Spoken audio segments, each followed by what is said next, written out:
to talk. They're small. They're very high tech.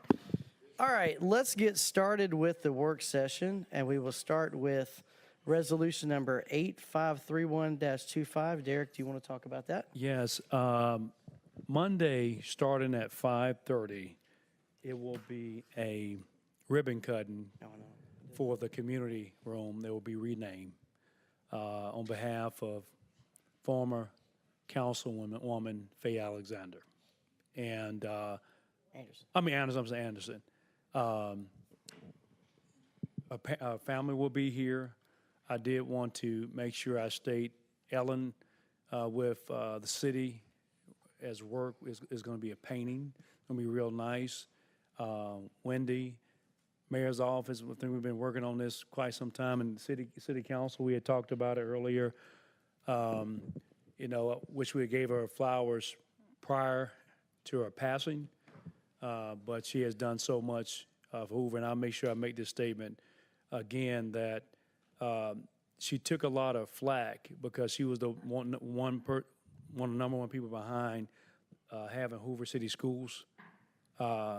The community told her point blank, if you continue to push this, you will not be reelected. She could have went the easy route, didn't.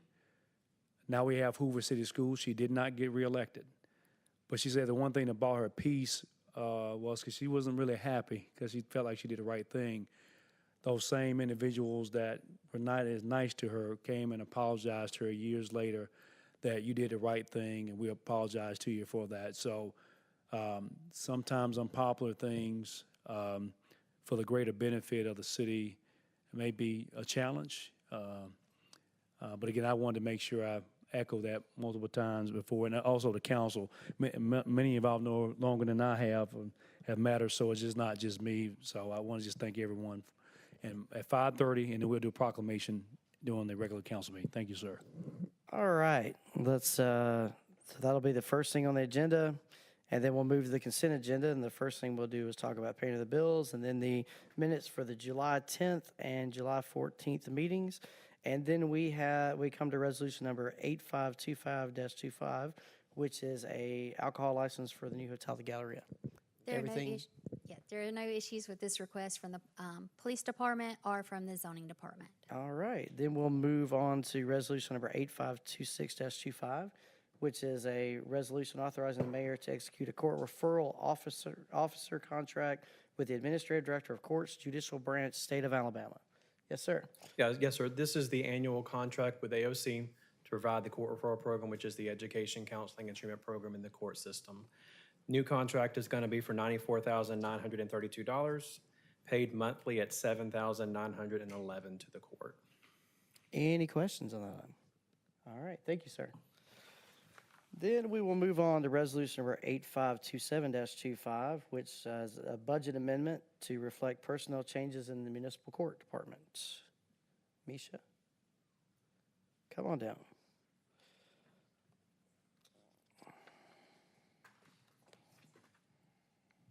All right, good evening. So it was a senior court magistrate supervisor position that is being downgraded, and 2 additional positions will be being created, one being an assistant court director.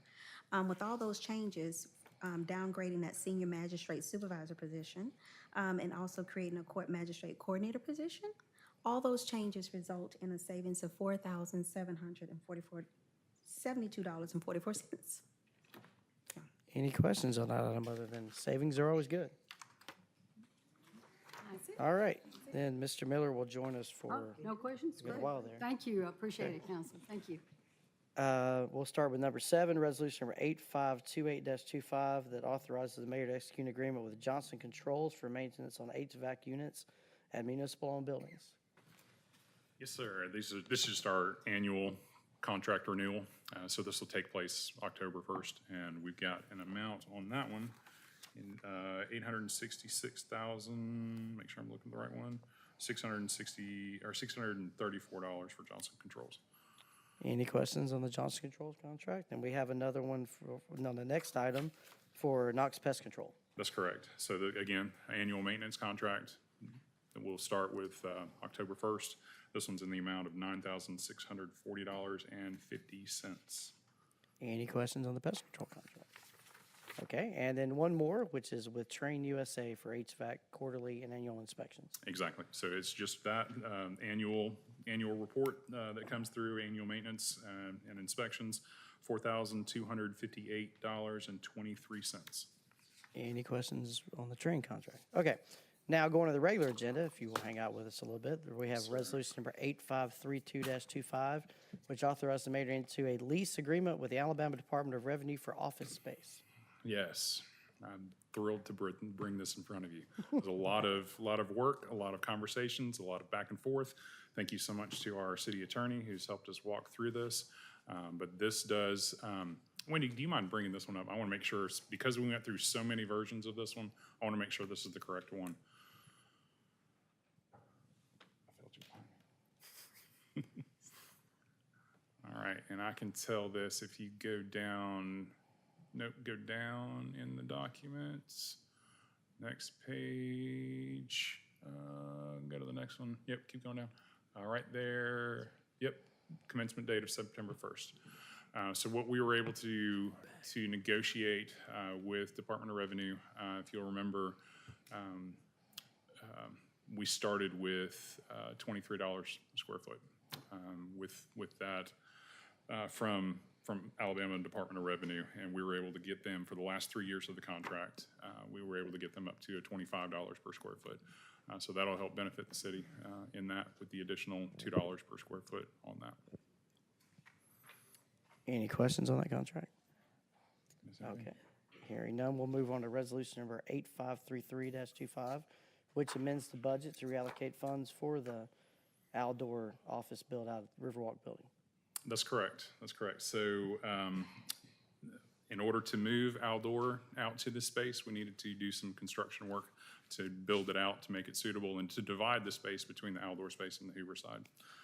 So the proposal here that you have in front of you is to take $100,000 from the already approved budget from the renovation at the 3021 building on Lorna Road.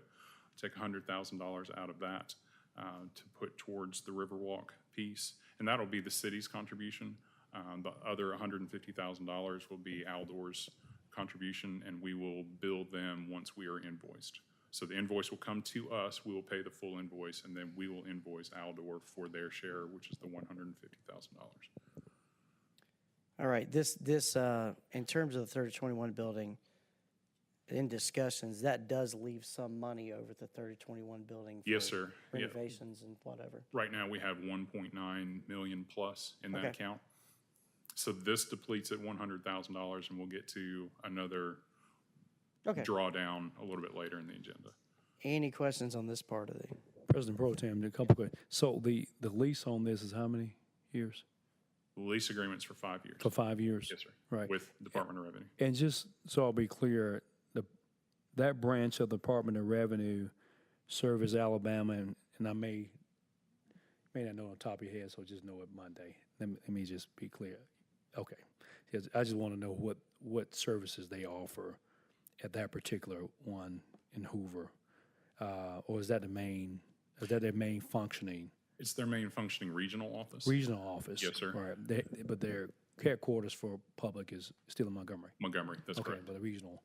So I just want to know what's the region around that they serve on Monday?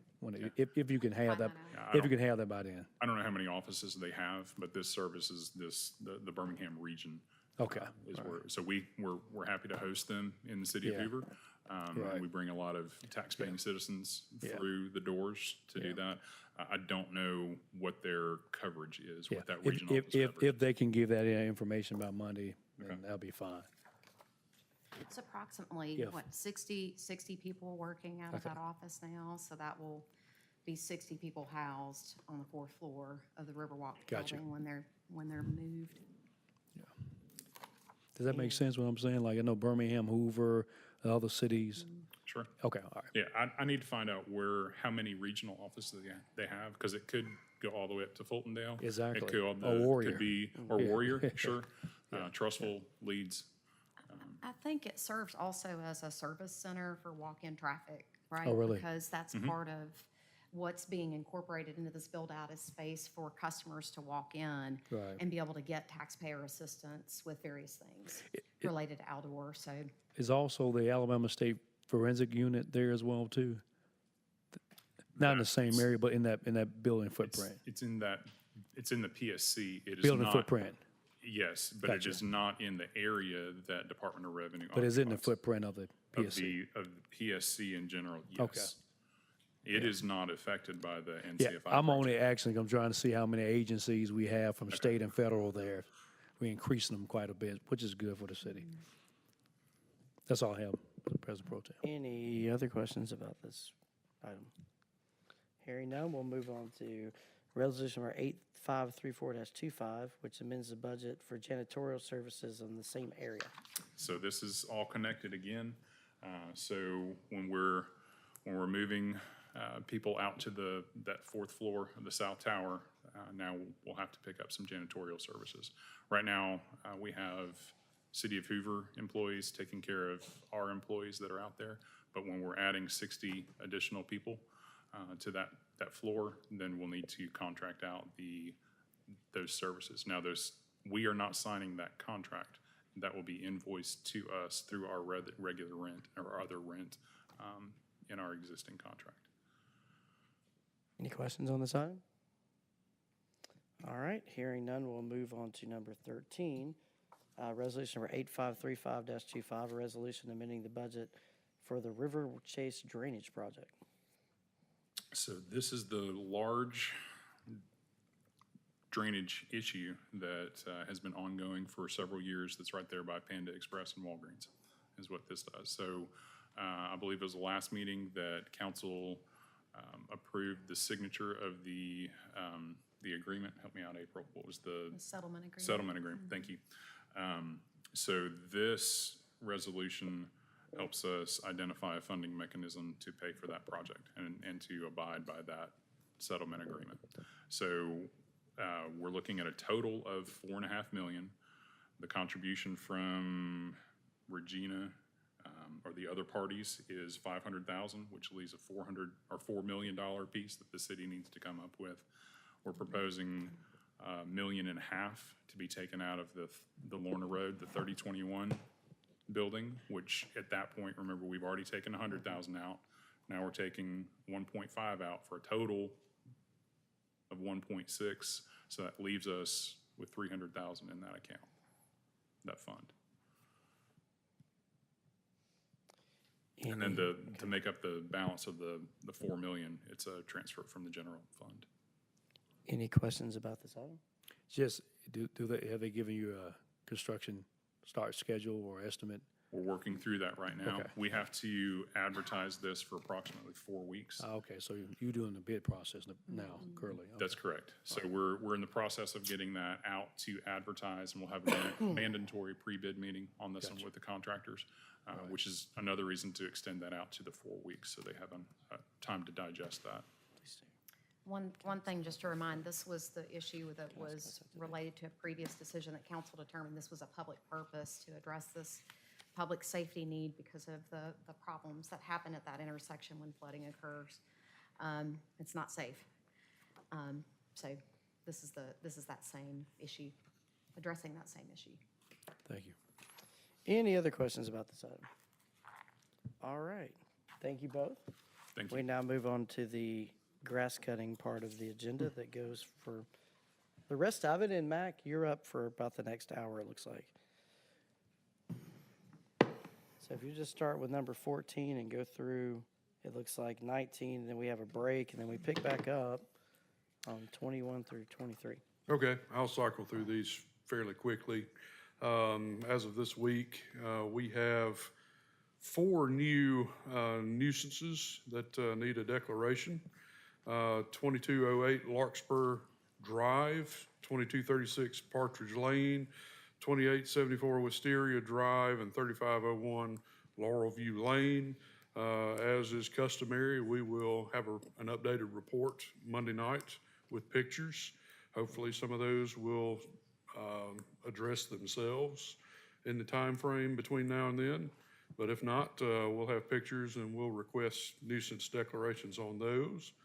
The next two items are abatements that, of nuisances that have already been declared such. One 1301 Daria Street, the other 3460 Sheila Drive. Again, we'll have an updated report for the council on Monday night to see if those are still in a condition requiring abatement. Any questions on those items? I tell you this, from a business standpoint, if I'm a lawn care person, I'll just follow city council's meeting throughout the region, and probably be a Take it million too there by well. time. They would do well. They That's stay just, that's busy. me personally. That may be a good idea to tell your friends. Any other questions on these items? All right, let's do number 20, ordinance number 252678. All right, this is an ordinance to annex property, approximately 200 acres in size, located in the former Rocks Gap shooting range. Signature Homes is bringing this request to the city. The property is split between Jefferson and Shelby counties. Staff really appreciates the additional time that we had to discuss the matter with the developer and work a few things out.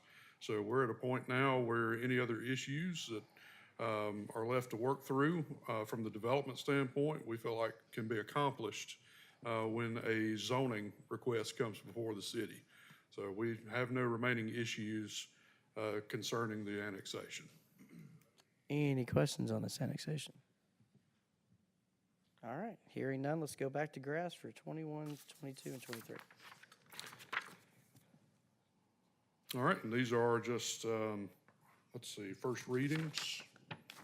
We have three abatements on the schedule for first reading. 425 Shades Avenue, that is a repeat customer. We also have 2413 Regent Circle and 3456 Blueberry Lane. We will check up on these again when we're at second reading. Any questions on those? Mr. Mack, I have a question. Okay? So my phone's been ringing. I'm sure some of y'all's have been as well. So when we have these abatements and nuisances and so forth, there's a process, a complaint. Now it's political season and we have signs in the right of way. What kind of enforcement is going to happen? What's the procedure for that? Well, as far as complaints, of course, we all have the see-click fix function. And that's certainly where we handle a lot of our caseload when it comes to nuisances, be it grass and weeds, be it signs and the other. We are in a very busy season right now when it comes to grass and weeds in particular. Our two guys on code enforcement staff are above their head in grass and weeds and other things going on right now. So we will get to those complaints as soon as we can. So the best way for someone who has a complaint, because I've had business owners call me up. I've seen some signs in the right of way of the interstate and some pretty dangerous in people's way. So that business owner, should they call or just a citizen get on the website or the Hoover Click It thing and do it that way? I know for us in managing the caseload, going through My Hoover Connect or See-Click Fix certainly helps us organize and prioritize those items. So I always encourage our residents to use My Hoover Connect, which is a See-Click Fix app, and that helps us organize and get things in the queue. Thank you. All right, thank you. Any other questions about weed and grass before we talk about zoning again? All right, good. Let's go to ordinance number 252679, which is an amendment zoning ordinance changing from R4 to R3. And I will tell you, in 9 years, I don't think we've ever talked about R3, so I'm very interested in what you have to say. R3 is a rarity. The few cases that we do have R3, most of those are duplex residences. The R3 district allows two types of residential development. You can do a duplex or you can do a single-family residence on an R3 zoned property. In this particular case, the development criteria is going to dictate that the property be utilized for a single-family residence. The reason that we selected the R3 district is because this particular lot is less than 12,000 square feet, which is the cutoff for the R2 single-family residential district. An R3 district will allow for a single-family home on this site. It clocks in at a little over 11,000 square feet, so not a very large lot, but the developer has come before the city staff as well as the Planning Commission. Planning Commission heard this case last month and was able to prove with us with a layout that a single-family home will fit on the site and will meet all of the development criteria of the zoning district. I will note that the R3 district spells out different development criteria depending on if you're going the duplex route or the single-family route. This particular lot will accommodate the single-family. Do you know why that was zoned R4 being the size that it is? It would be speculation on my part. I will note that the property immediately adjacent to this site to the east is a daycare center that I think most people in the Bluff Park community are familiar with. And our zoning ordinance is set up to where the R4 zone is the only district that will permit daycare centers in a residential area. And so I would presume that it's a leftover from when the daycare center was zoned for that use. I don't have any other details beyond that. I was just curiosity. I mean, I know that like I said, we've never talked about R3 the entire 9 years I've been here, and a lot of this zoning stuff is fascinating. It's really cool when you look at older areas like Bluff Park, and you see things that are zoning anomalies. How that, just to kind of understand what was going on there. That does make sense with the daycare. And a lot of that carries over from the zoning patterns that were in place in Jefferson County before Hoover was incorporated into and annexed into the city of Hoover. Any other questions besides me on that? Okay. All right. Well, that brings us to the end of the agenda. We'll be back Monday night. We'll start with the renaming of the community room, and then go from there. Anybody have anything before we adjourn? 5:30. 5:30 is where we're going to have the ribbon cutting out here, so please come for that.